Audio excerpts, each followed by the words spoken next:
what is the secret of your joy? Lao Tzu said, oh, that… For this you do one thing, all of you. Start today, okay?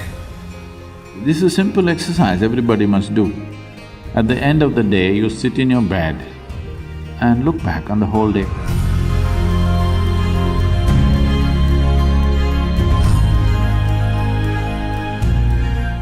This happened. You heard of Lao Tzu? Lao Tzu? Lao Tzu is a celebrated Zen master today. Even then, he gathered a certain number of disciples around him. It's part of the Zen tradition that when the master or the guru is dying, people gather around for a final message. So at the age of 83 or 84, he was passing. So people gathered around him and asked him, Master, what is the secret of your joy? You know, he faced a lot of extreme situations in his life. He was accused of things that he had never thought of, and he went through troubles. So people asked, you went through so many things, but you were always joyful. What is the secret of your joy? Lao Tzu said, oh, it's just that every day in the morning when I woke up, I used to get a question.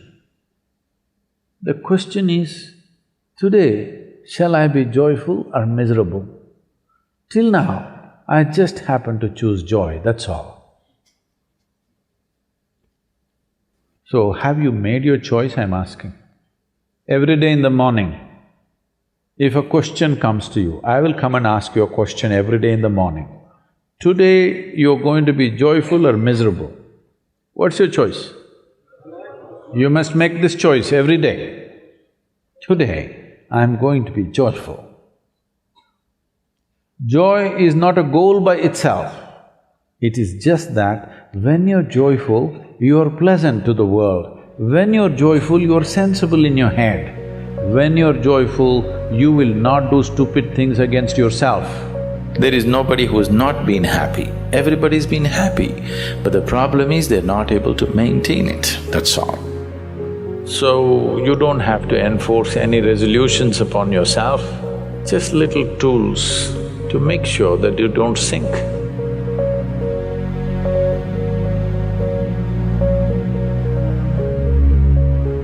Suppose, let's say your life is done, you're on your deathbed, tomorrow you're going to die. If you look back and see, is it all worthwhile? Have you done things that you really wanted to do? Don't look at it at the end of your life, you must look at it at the beginning of your life. Suppose you're on your deathbed, you're going to die, maybe you lived 100 years, but look back and see, has life been worthwhile? Have you done things that really matter to you or no? Because most people get truthful only if death is imminent. Otherwise, they know how to lie to themselves and to everybody. Most people tell the truth only when you put a gun to their head, unfortunately. I'm saying don't wait for somebody else to put the gun, you put it tonight and watch. Suppose I'm going to die now. Have I done things that are really worthwhile in my life? Things that I could be proud of, things that are worth spending my life upon? Has my life been done this way? If you just look at this, you will make an impact on the society, whatever you do. Whatever you do, you will make an impact.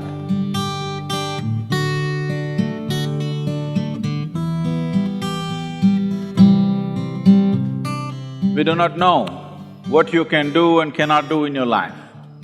Whether you're going to become the richest man in the world or the most beautiful woman on the planet, you're going to climb Mount Everest, or you're going to beat Mr. Bolt in a 100-meter race, I don't know about these things. But every one of you can strive to become a wonderful human being and nobody can deny that to you. Nor people, nor world situations, nor inclement weather can deny this to you, that you want to be a wonderful human being, nobody to stop you. So I want you to do a simple process. Write down three things Write down three things when you go home. Whatever you think makes a human being into a wonderful human being, just three things, and make it a reality in your life. What you think is the highest. Don't do what I want, please do what you want. In your life, if you do not do what you want, it'll become a wasted life. You don't have to do what somebody else wants, but three things that you think will make a human being into a truly wonderful human being. These three things, make it a reality.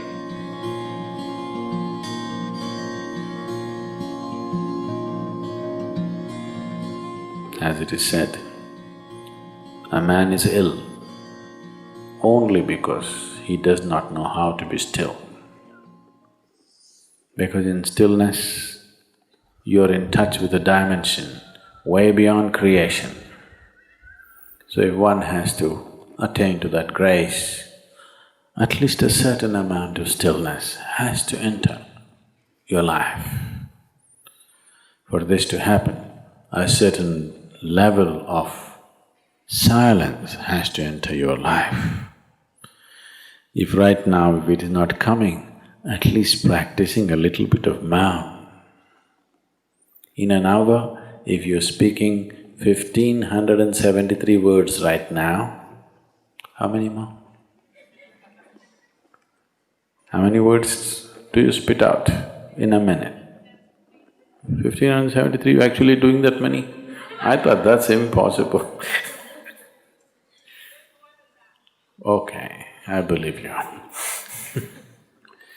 So whatever number you're doing, see if you can articulate the same things that you're saying with half the number of words. Suddenly you will become extremely conscious of everything. Right now, our oral diarrhea is happening. If you're doing 1573, it's diarrhea, okay. Now, if you have to hold back half the words and still say the same things, now you have to be very conscious, otherwise you cannot say it. Just try this and see. Tomorrow, one day. In an hour, normally what number of words you utter, make it half. Don't curtail your activity, still say the same things, but with half the words. How wonderful the whole world will feel, you know.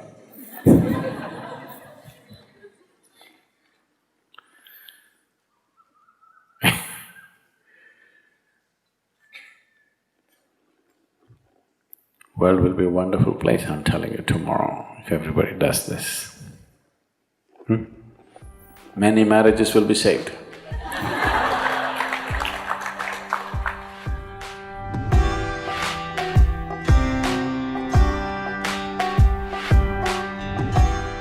This is a simple exercise everybody must do. At the end of the day, you sit in your bed and look back on the whole day from the morning you got up, how you've been going around. You will see 90% of the time you're quite stupid. I'm being generous with percentage, believe me. If you're given little work, if you're just given little responsibility, suddenly you become so important. You become bigger than the universe suddenly. How many times you expanded beyond the size of the universe? If you look at it, you will see most of the time it's bloated. How many times you became immortal, that is, you're not conscious of your mortality. And how many times did you walk around looking at people and things around you without any sense of involvement? Just three things, you watch out. You will see, you will have to laugh through the night. Don't start crying. Just learn to laugh at your stupidity. You will see, all the rubbish you carry will turn into manure very fast. And manure is good for growth, you know. Yes.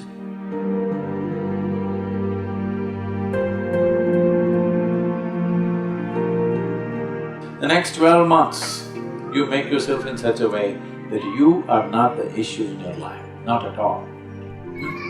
Can you do this to yourself? You deserve this, I'm telling you. That you're not the trouble. Only if somebody is causing trouble to you, some trouble in your life. If you sit alone, you're never the trouble. Make yourself like that. For this you do one thing, all of you. Start today, okay? One thing that you don't want yourself to be.